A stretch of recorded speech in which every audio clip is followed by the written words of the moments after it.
कुरान का मुनकिर, इमाम का मुनकिर। कुरान ने कहा अगर इमाम की अजमत पूछना तो मुझसे पूछो। इमाम ने कहा अगर कुरान की फजीलत पूछना तो मुझसे पूछो। कुरान की फजीलत दामन इमाम में मौजूद, इमाम की फजीलत दामन कुरान में मौजूद।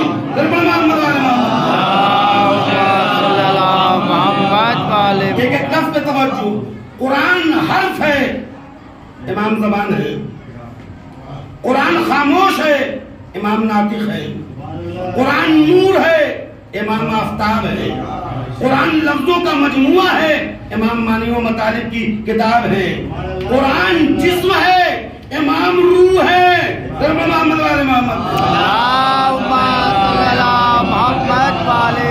कुरान जिस्म है, इमाम रूह है। जिस तरह जिस्म से रूह निकल जाने के बाद सब बेकार, कि जल्द अज जल्द इसे सपुर्दे खाक कर दिया जाए वरना लाश में महक पैदा हो जाएगी। पता ये चला जिस्म से एक रूह निकल जाने के बाद जिस्म के सारा आज़ा बेकार। ठीक इसी तरह अगर कुरान को इमाम से जुदा कर दिया जाए तो कुरान मुर्दा यानी बेमानी बनकर रह जाएगा। दुनिया के तजुर्बात से पता चलता है कि कुरान दो मौकों पर याद आता है। एक जब बेटी को जहेज में देना होता है तो कुरान की तलाश होती है। दूसरे जब कोई इस आलम फानी से गुजर जाता है तो कुरान खाने के मौके पर कुरान की तलाश होती है। अरे कुरान जब मुर्दों के लिए जरिए निजात है, कुरान जब मुर्दों के लिए जरिए निजात है तो जिंदों के लिए कितना फायदा होगा।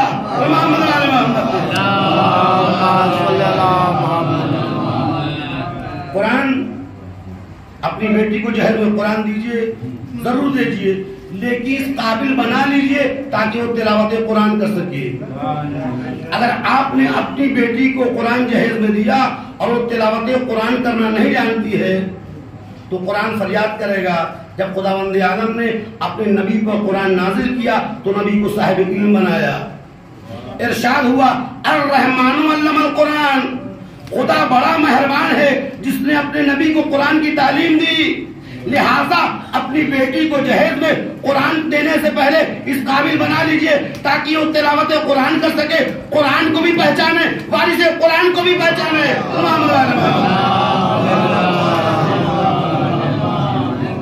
कुरान शाहिद है कि जब हजरत मूसा ने कोहे तूर पर रोशनी देखी, आवाज आई इन्नी अना रब्बुका, ऐ मूसा मैं तुम्हारा परवरदिगार हूं। फिर अल्लाह ने इसी मुकाम कोहे तूर पर हजरत मूसा को नबूवत के लिए मुंतखब कर लिया। इरशाद हुआ इज़हब इला फिरौन इन्नहु तग़ा, ऐ मूसा फिरौन की तरफ जाओ। देखिए अगर कोई उस्ताद अपने शागिर्द को कहे पढ़ो तो उस्ताद का हुक्म होते ही शागिर्द का फर्ज अव्वली है कि पढ़ने का आगाज करे। क्या यूं कहूं कि कोई आका अपने गुलाम से कहे बाजार जाओ तो आका का हुक्म होते ही गुलाम को बाजार की तरफ चल पड़ना चाहिए। खुदावंद आलम ने कहा, क्या कहा, ऐ मूसा फिरौन की तरफ जाओ। वो सरकश हो गया है, नाफरमान हो गया है। हजरत मूसा आगे नहीं बढ़े। पूरा कुरान से इस्तेदार दे रहा हूं, बल्कि क्या कहा, काला रब्बिश रहली सदरी, पालने वाला मेरे सीने को खोल दे, वह यसरली अमरी, मेरे काम को मेरे लिए मेरे आसान कर दे, वहलुल उक़दतुम मिन लिसानी, मेरी जबान की गिरे को खोल दे, यफ़क़हू क़ौली, ताकि लोग मेरी बातों को समझें। ये सारी बात हज़रत मूसा की जात तक महदूद है। फिर फरमाया वजअल्ली वज़ीरम मिन अहली, मेरे घर वालों में मेरा जानशी बना दे, घर वालों में, उम्मत में नहीं।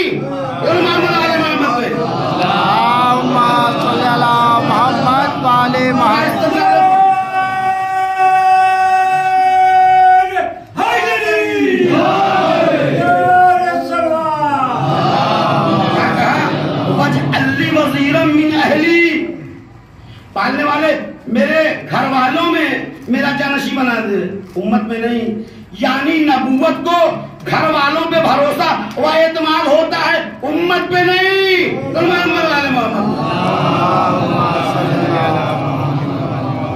क्या कहा, वजअल्ली वज़ीरम मिन अहली हारून अखी उशदुद बिही अज़री, मेरे भाई हारून के जरिए मेरी कमर को मजबूत कर दे। कह नस्ब बह का कसीरा व नस्बों का कसीरा इन्ने का कुंता बिना वसीर।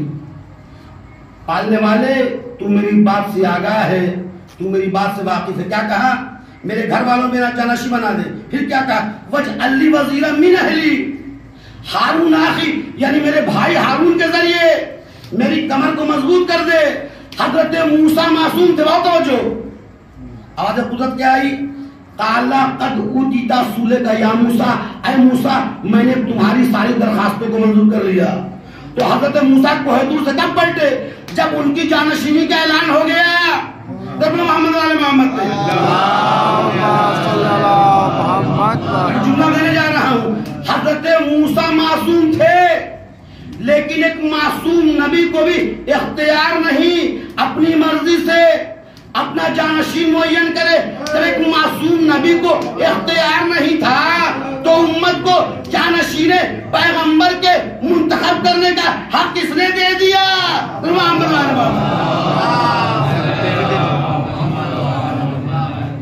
हज़रत तो मूसा ने जो दुआ मांगी कि मेरे भाई हारून के जरिए मेरी कमर को मजबूत कर दे, और मेरी हजरत मूसा नबी बन गए।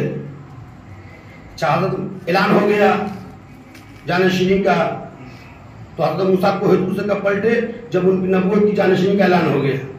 तो गदीर खुम में भी मैं आपसे एक जुमला पूछना चाहता हूं। अल्लाह को आपने देखा है, लेकिन मानते हैं। क्यों मानते हैं? नबी ने कहा अल्लाह है, कहा है, देखा नहीं। रसूल ने कहा जन्नत है, कहा है, देखा नहीं। हूरे हैं, कहा है, देखा नहीं। जन्नत है, कहा है। जहन्नम है, कहा है। कहा क्यों मानते हैं? देखा नहीं। कहा रसूल ने कहा। तो जिस चीज को देखा, जिसको नहीं देखा वो तो जो, जिस चीज को नहीं देखा उसको मान रहे हैं। और जिसको रसूल ने मैदाने गदीर में दोनों हाथों से बुलंद के कहा मन कुंतु मौला फहाज़ा अलीउल मौला। मोहम्मद वाले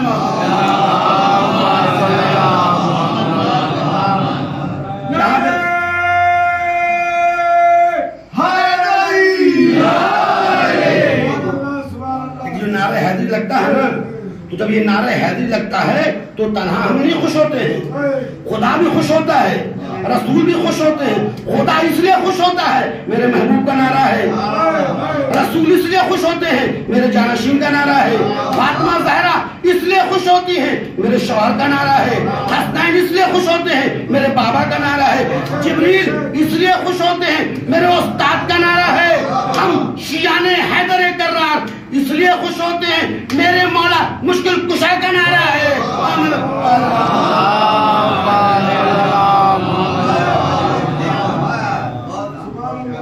तो मैं अर्ज कर रहा था कि मेरे नबी ने मैदान गदीर में अली की विलायत का ऐलान कर दिया। ये विलायत कोई मामूली चीज नहीं है कि 2 रकअत का मौलवी क्या जाने अली की विलायत क्या है। लोग पूछते हैं, हमसे बराबर सवाल होते हैं अली की विलायत क्या है। अली की विलायत कोई तवज्जो, जहां जहां मेरी आवाज जा रही है पूरे चैलेंज से पढ़ रहा हूं। आदम से लेके खातम तक हर नबी ने अपना जानशीन अपनी जिंदगी में खुद मुअय्यन किया, उम्मत ने नहीं। मामूली जुमला नहीं है। आदम से लेके खातम तक हर नबी ने अपना जानशीन अपनी जिंदगी में खुद मुअय्यन किया, उम्मत नहीं। पता ये चला आप एक नबी नहीं 1,24,000 पैगंबर के मुनकिर है।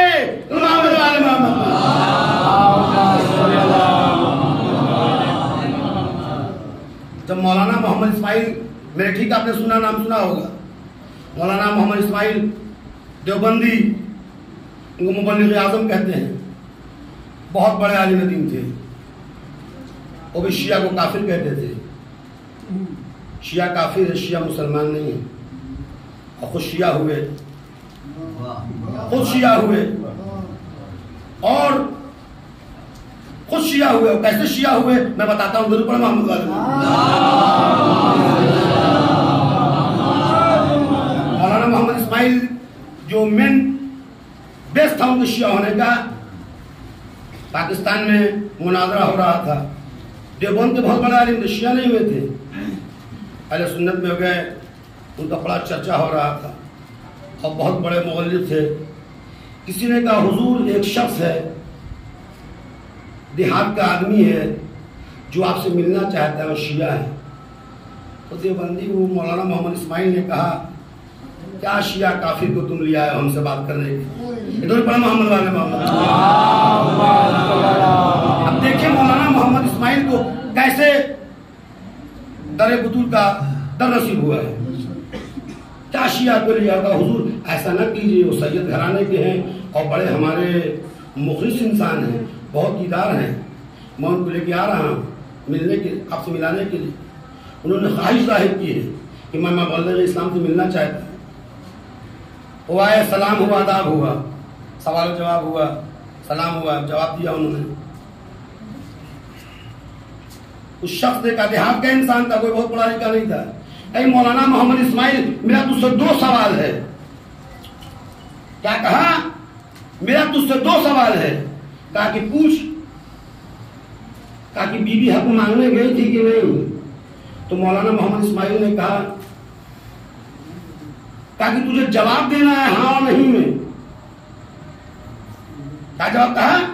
हाँ और नहीं में जवाब देना है।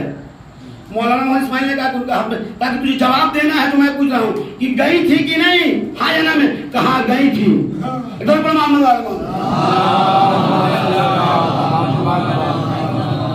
कहा गई थी, हाँ ना में जवाब देना है। तो पहला मुनाजरा हुआ था तो मौलाना मोहम्मद इस्माइल की आंख खुली। क्या ये बता बीबी को हक मिला जब वापस आई? फिर मौलाना मोहम्मद इस्माइल तरफ भड़कने लगे। कहा मैं तुझसे 2 ही सवाल करता हूं कि मिला कि वापस आई? कहा कि वापस गई, हक नहीं मिला। कहा शर्म नहीं आती अगर किसी का बाप मर जाए, अगर उसकी बेटी किसी के दरवाजे पर जाती है कुछ मांगने के लिए तो गैर भी दे देता है। अरे रसूल की बेटी तो दरवाजे रसूल पे गई, दरवाजे खलीफा पे गई अपना हक मांगने के लिए, और तूने हक न दिया और रसूल की तहरीर को फाड़ के फेंक दिया। इधर मोहम्मद वाले मोहम्मद। अब वहीं से मौलाना मोहम्मद इस्माइल की आंख खुलने लगी। उन्होंने जो काफिर समझते थे शिया काफिर हैं, वहीं से उनका दिमाग खुला। जो पहला मुनाजरा हुआ है खुला, दिमाग खुला और उन्होंने किताबों का मुताला शुरू किया।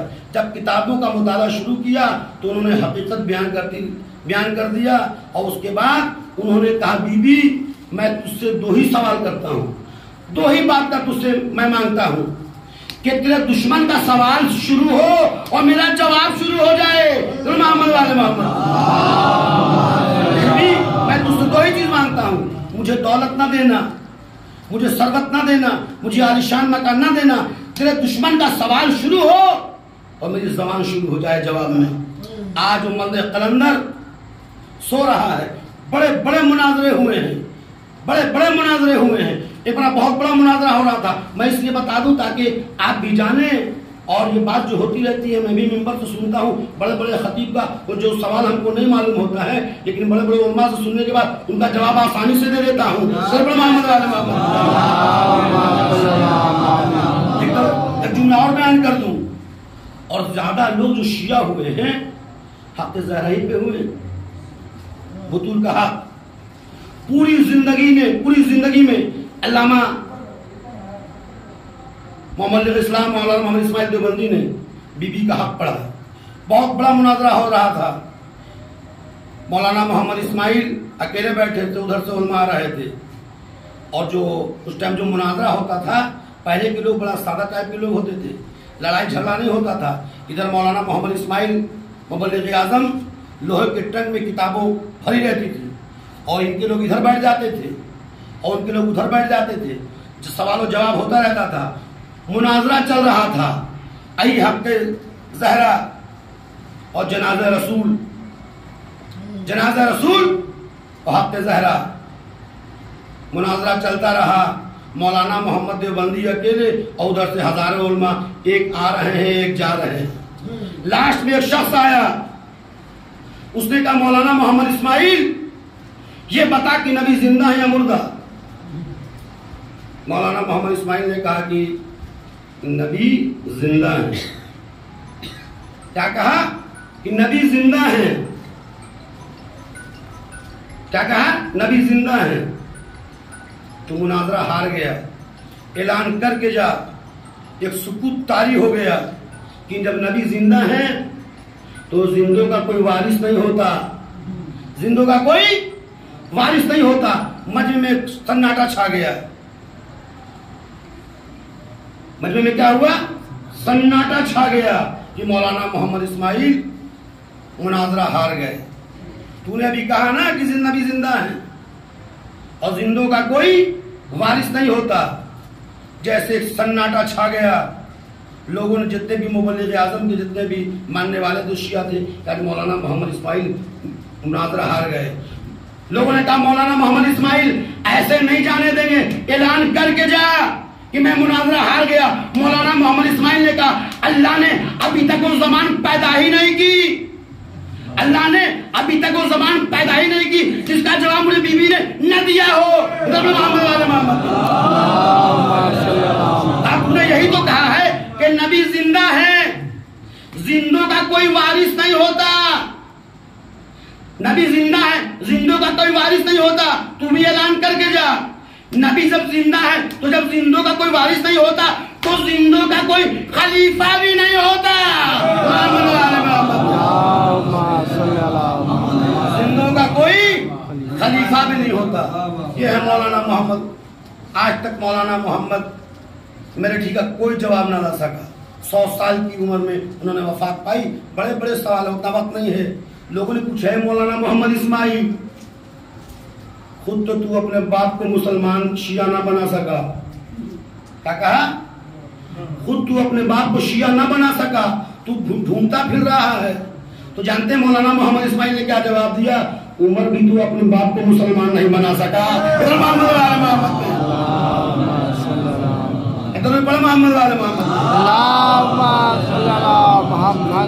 ये है अली की विलायत। अली की विलायत बहुत बुलंद है। बीबी का हाफत पूरी जिंदगी पढ़ा है और इसी पे लोग शिया हुए हैं। हक के ज़हरा कहाँ कहाँ छिपाओगे अली का? हक अली का कहाँ का छिपाओगे? तारिक जमील साहब पाकिस्तान के उलमा जो वो भी शिया को बुरा ही भला कहते थे, काफिर कहते थे, बहुत कुछ कहते थे। अब आज अहले बैत की फजीलत बयान कर रहे हैं तो लोगों ने उनका बाइकाट शुरू कर दिया है। आपको मालूम भी होगा। इधर पढ़ा मोहम्मद वाले सारे लोग सोशल मीडिया से जुड़े हुए हैं। जहां भी अहले बैत की फजीलत आई, जहां अहले बैत की फजीलत आई, दुश्मनों के चेहरे, मुझसे भी बातें होती हैं, बहुत बातें होती हैं। लोगों ने कहा हम भी मानते हैं, हम भी मानते हैं अली को, लेकिन आप लोग जिस तरह से मानते हैं मुस्लिम क्या मानते हैं? कहा बढ़ा देते हैं। तो कहा हम बढ़ाते नहीं हैं। हमने अली को कभी रसूल नहीं कहा। रसूल रसूल हैं, अली अली हैं। रसूल रसूल अली रसूल रसूल हैं, अली अली हैं। अली ने खुद कहा अना अब्दुल मिन अबीद मोहम्मद, मैं मोहम्मद के गुलामों में से गुलाम हूँ। मोहम्मद वाले मोहम्मद। और लोगों ने असल मानिए कि गदीर खून को छिपा दिया, सही इस्लाम को छिपा दिया, जाली इस्लाम को लिए घूम रहे हैं। अभी मुझसे बातें हो रही थी, इसके पहले मैंने भी अर्ज किया था, सोचा कि अभी यहाँ पे बयान करना बहुत जरूरी है। बात हो रही थी मौला के माने क्या है। 18 हिजरी की बात है, हमारे स्कूल में बात होती, मौला के पूछते ही हैं लोग। बहुत से लोग तो एतराज करते हैं कि शिया ने कत्ल किया है इसलिए खून बहाते हैं, रोते हैं। इधर पर मोहम्मद वाले तो बात आई मौला की, तो मैंने कहा मौला के माने हाकिम के हैं। उन्होंने कहा कि मौला के माने दोस्त के हैं। मैंने कहा बिल्कुल गलत, मौला के 15 माने हैं। रसूल ने मैदान गदीर में सिर्फ यही नहीं कहा था मन कुन्तु मौला फहाज़ा अली मौला, सिर्फ यही नहीं कहा था। पहले क्या कहा था? अल्लाह मौला, अल्लाह तुम्हारा दोस्त है। क्या कहा था? अल्लाह मौला व अना मौलल मोमिनीन मन कुन्तु मौला फहाज़ा अली मौला। मोहम्मद वाले मोहम्मद, यानी अल्लाह तुम्हारा मौला है। मौला के माने हाकिम के हैं। अल्लाह तुम्हारा हाकिम है, रसूल तुम्हारा हाकिम है। और जिसको मैं बुलंद कर रहा हूं वो तुम्हारा हाकिम है। अब इसके बाद किसी और को ना मुंतखब करना।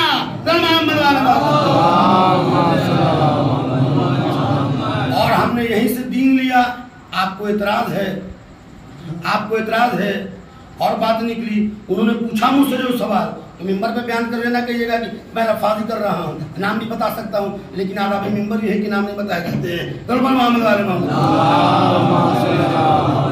उन्होंने एक बात मुझसे और पूछा कि ये बताइए कि ये लोग 3 लोग जो थे अहले सुन्नती हैं, ये रसूल के जनाजे में नहीं थे। हम कहा कि जी नहीं, आप अपनी किताब पढ़ लीजिए, सही बुखारी पढ़ लीजिए, सही सित्ता पढ़ लीजिए। ये 3 हजरात रसूल के जनाजे में नहीं थे। उन्होंने कहा कहाँ थे? मैं कहा सकीफा बनी सायदा में। उन्होंने पूछा सकीफा बनी सायदा है क्या? मैंने कहा एक जगह है, वहाँ खलीफा का इंतखाब हो रहा था, वहाँ खलीफा का इंतखाब हो रहा था। बस मुझ में तुम में यही फर्क है। मैं ये कहता हूँ रसूल ने अपनी जिंदगी में जिसे अपना जानशीन बना दिया, बादे वफाते रसूल, तुम्हें क्या हक है किसी को जानशीन बनाने का? और मैंने कहा कि अपने उलमा से पूछेगा। मैंने चैलेंज दिया था इस बात पर। मैं भी उलमाओं की तकरीर सुनता रहता हूँ और मेरे पास किताबों का जखीरा है कि आदम से, मैंने चैलेंज दिया था कि अपने उलमा से पूछिएगा, उलमा से। एक शिया ने कहा है कि आदम से लेके खातम तक, मामूली जुमला नहीं है, आदम से लेके खातम तक हर नबी ने अपना जानशीन अपनी जिंदगी में खुद मुअय्यन की उम्मत ने नहीं। बादे वफ़ाते रसूल को आपको कहां से हक हो गया रसूल का जानशीन इंतखाब करने का? तो उन्होंने पूछा। मैंने कहा कि 1 हफ्ते के बाद हमको जवाब बताइए ताकि मुझे भी कुछ मालूमात, हमारे मालूमात में भी इजाफा हो। तो उन्होंने ये जुमला कहा, उन्होंने कहा ज्यादा बहस करने की जरूरत नहीं है, मोहम्मद वाले मोहम्मद, शियों से ज्यादा बहस करने की जरूरत नहीं है। मैं हक यही है, हक बयानी पसंद, सुनना पसंद करते नहीं है लोग। बहुत बातें होती हैं। किसी ने कहा अबू तालिब ने कलमा कब नहीं पढ़ा, नहीं पढ़ा, जाने दीजिए, जो पढ़ा था उसका कहाँ रह गया? इधर पर मोहम्मद वाले मोहम्मद, जो पढ़ा था कहाँ रह गया? अरे जो कुल्ले ईमान का बाप हो, जो कहे कुफ्र इस्लाम में दोस्ती नहीं हो सकती, उसके लिए कह रहे कि कलमा नहीं पढ़ा। मौलाना जुनैद साहब का आप नाम जानते होंगे, हरियरगंज के है जो हरिनगर में पढ़ा रहे हैं, उनसे ही बड़ी बातें होती हैं। उन्होंने मुझसे कहा कि कलमा नहीं पढ़ा। मैंने कहा आपने कलमा कब पढ़ा? मैंने कहा आपने कलमा कब पढ़ा? तो उन्होंने कहा मुझे कलमा पढ़ने की क्या जरूरत है, मेरे बाप दादा मुसलमान, बाप मुसलमान, दादा मुसलमान, लेकर दादा मुसलमान, तो आपको कलमा पढ़ने की जरूरत नहीं है। और जिसने कलमे को गोर में खिलाया हो, मोहम्मद वाले मोहम्मद से बड़े मोहम्मद वाले मोहम्मद,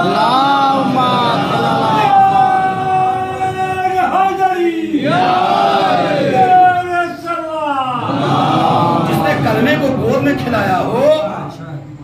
बड़ी बहस होती है मुझसे भी, लेकिन जानते को मैं बहुत बड़ा मौलवी नहीं हूँ, ना मैं आलिम नहीं हूँ, लेकिन मौला का सदका है। बड़े बड़े एक उलमा ही हुए थे सिंगना में, जरूर पड़े मोहम्मद वाले मोहम्मद में। वक्त नहीं है, 20 मिनट पढ़ चुका, 25 मिनट, वक्त नहीं है। एक उलमा हुए थे देवबंद के, उनकी उम्र 75-77 साल होगी करीब, आज 2 साल पहले का वाकया है। तो उन्होंने कहा, एक साहब हुसैन साहब थे, कहा चलिए आपको एक आदमी से मिलाते हैं, तबलीग करने आए थे गांव में। तो हमारे स्कूल पर भी लेके आया, सलाम आदाब हुआ। उन्होंने कहा अच्छा आप मजहब शिया से ताल्लुक रखते हैं, तो आपका अकीदा क्या है? मैं किस बिना पे अकीदा पूछ रहे हैं, किसका अकीदा? कहा कि रसूल के मुतालिक क्या अकीदा है? मगर रसूल हमारे सरदार अंबिया हैं। कहा कि नहीं वो तो 40 साल के बाद नबी बने। हम कहा कि हमारा ये अकीदा नहीं है। नबी ने फरमाया कुंतु नबियुन आदम बैनल माए व तीन, मैं तो उस वक्त भी नबी था जब आदम आबोगिर के दरमियान थे। मोहम्मद वाले मोहम्मद क्या कहा? तो उन्होंने कहा कि ये ज़ईफ रवायत है, इसको मैं नहीं मानता हूँ। क्या कहा? ज़ईफ रवायत है। कुंतु नबियुन आदम बैनल माए व तीन, मैं उस वक्त भी नबी था जब आदम आबोगिर के दरमियान थे। मैंने कहा अगर कुरान की आयत पेश करूँ तो? कहा कि बिल्कुल मान लूंगा। मैंने कहा सुनिए कुरान की आयत में पेश कर रहा हूँ। कुरान मजीद के 7वें पारे में इरशाद हुआ, ये सब मिंबर का सदका है, फकैफा इज़ा जिना मिन कुल्ला उम्मतिन बिशहीदिन व अजना बिका अला हाउला शहीदा। मेरे हबीब क़यामत के दिन देखना, उस दिन गुनहगारों का क्या आलम होगा जब हम तमाम नबियों पर आपको गवाह बुलाएंगे। आखिर में तू इसे क्या है कि आदम की गवाही दे। आदम से लेकर ईसा तक की गवाही देना इस बात की दलील है कि जब आदम सफूत कर रहा था, मेरा नबी देख रहा था, सफीना चला रहा था, मेरा नबी देख रहा था।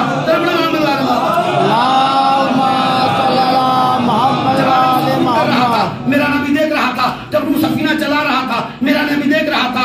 ईसा अंधों को बीना कर रहा था, मेरा नबी देख रहा था। कायनात खल्क हो रही थी, मेरा नबी देख रहा था। यूसुफ बाजार में बिक रहा था, मेरा नबी देख रहा था।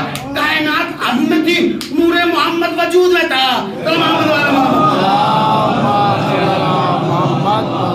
वो उन्होंने कहा, देवबंद के पढ़े हुए 78 साल उनकी उम्र होगी। उन्होंने मुझसे पूछा आपने कहाँ से तालीम हासिल किया? लखनऊ से। मैंने कहा कि ना मैंने मौलवी किया, ना मैं आलिम हूँ, मैं स्कूल कॉलेज का पढ़ा हुआ हूँ और ये तालीम जो है घर की तालीम है। तब उन्होंने क्या कहा, अली के खानदान का क्या कहना, बाबा तारा के खानदान का क्या कहना। हमारे दोस्त शिया हजरात भी हैं, लेकिन आपकी जबान तो बता रही है कि आप लखनऊ के पढ़े हुए हैं। मैंने कहा हमारे यहाँ आइए। फिर उन्होंने पूछा कि सुना है कि आपके यहाँ 40 पारे का कुरान है। अब सिर्फ सुना ही नहीं है, सुनने को बहुत कुछ सुनते हैं। जो आंख से देखिए हक है, जो कान से सुनिए वो बातिल है। तो मैंने कहा कुरान की आयत मैंने पेश कर दिया, अब आप इसका इनकार कर दीजिए, अब इनकार कीजिए। उन्होंने कहा कि मैं आपके घर पे आऊंगा, आपसे बात करूंगा। हक ये है, अरे जादू तो वो है जो सर चढ़ के बोले।